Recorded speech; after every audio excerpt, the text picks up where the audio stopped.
So the brother asks a very good question, and that is, what is our position about alternative life forms, i.e. aliens? Do Muslims believe in aliens or not? And the fact of the matter is that this isn't a funny question, it's a very serious question. But we don't call them aliens. Has Allah created other beings?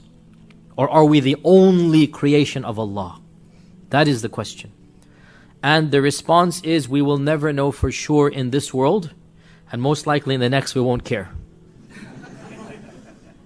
But some scholars, including Ibn Taymiyyah, have opined that Allah Azza wa Jal has created other life forms. And that this goes back to the perfection of Allah being Al-Khallaq. Khallaq means the one who continues to create.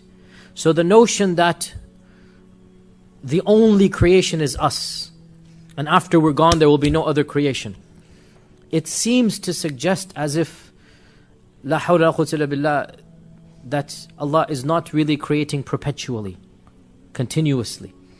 And Ibn Taymiyyah felt that this diminishes the majesty of Allah.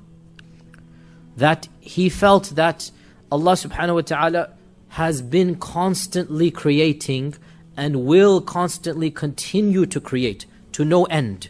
And that what we know is only our world. That in our world Allah began in this manner and there's going to be Yawm al-Qiyamah.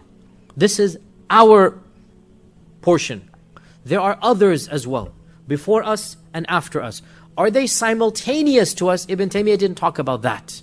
Ibn Taymiyyah is talking about the issue of Allah always creating.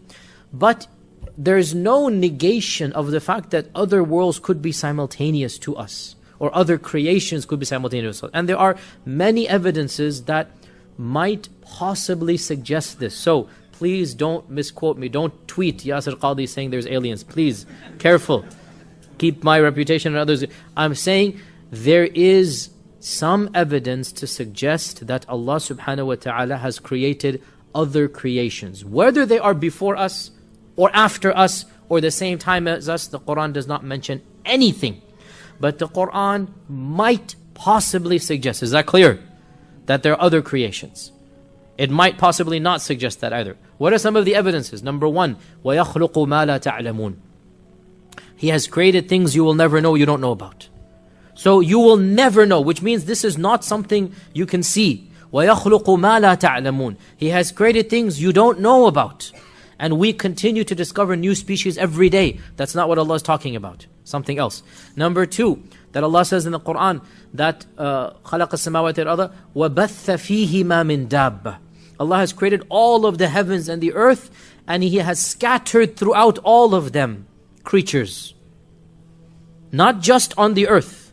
The samawat, and the samawat as we talked about in Surah Yusuf and in the tafsir, the samawat is not just our heavens, it is beyond our heavens. And Allah says He has scattered creatures in all of them, and if He wants to, He can gather all of them up at once. Or He can gather the two of them together. وَهُوَ عَلَى جَمْعِ مِذَا يَشَاءُ قَدِيرٌ. Now you can understand this verse to mean the Day of Judgment, which is the majority interpretation. Or you can understand it to mean Allah has created all different creatures, and if He wanted to, He could cause them to meet. Both are linguistically possible. There are other evidences as well. I'll just jump straight to the one I think, Wallahu A'lam, is the strongest evidence to suggest that there might be other creations of Allah. And Allah knows best.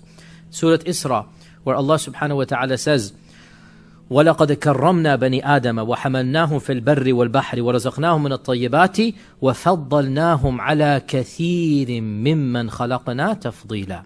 We have honored the children of Adam, and we have carried them in the land and in the seas. In our times we add in the airs. And we have given them many things. And we have preferred them, humans, over many other things that we have created. Which means we have preferred some over them as well. Do you understand? وَفَضَّلْنَاهُمْ عَلَى كَثِيرٍ.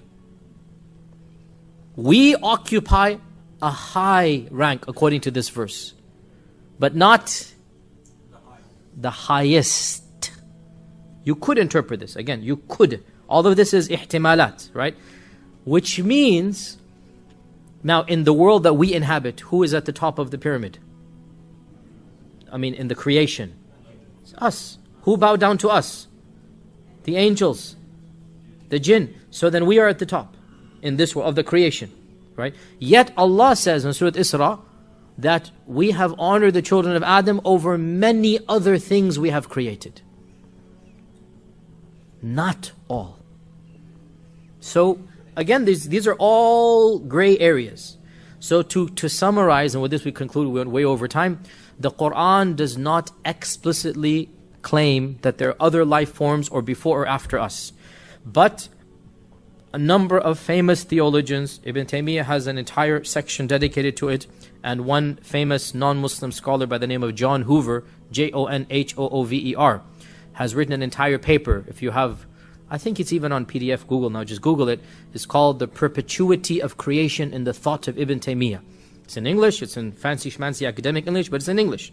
And you just Google it by John Hoover, The Perpetuity of Creation in the Thought of Ibn Taymiyyah. It's an entire paper where he compiles what Ibn Taymiyyah said in his evidences in simple English, well, not simple English, but in English. And basically, this is the summary of it, that he says, it befits the majesty of Allah to have created and to continue to create, and we are but one of Allah's infinite creations. And Ibn Taymiyyah believed, or I should say he suggested, and he defended the position, that we are not the only creation of Allah, and that it is somewhat arrogant to assume that we are the only creation.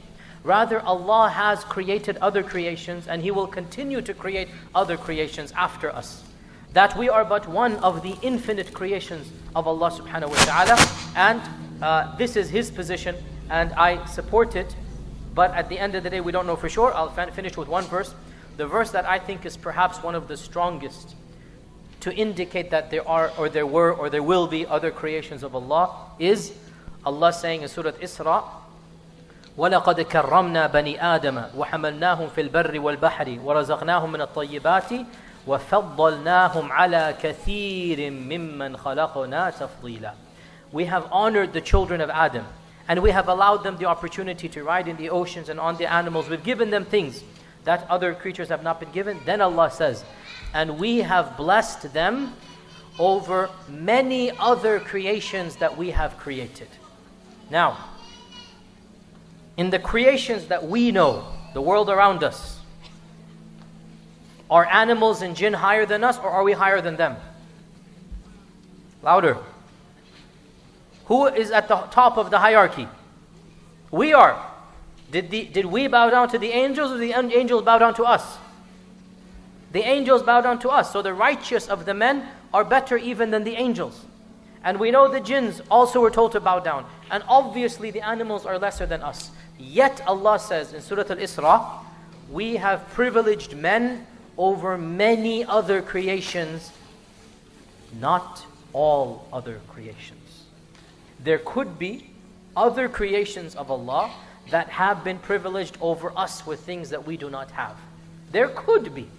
So again, to conclude this question, please don't post on Twitter, Sheikh Yasir Qadhi believes in UFOs. No, calm down, relax, breathe. What I'm saying is, the evidences are ambiguous. I don't say for certainty either position, but I personally lean towards Ibn Taymiyyah's opinion, which is that Allah continually creates creations. And we are but one creation. Before us there were creations, after us there will be creations. And even Ibn Taymiyyah says this seems to be the possibility. He does not say this is the truth and the haqq, because the Quran did not explicitly tell us.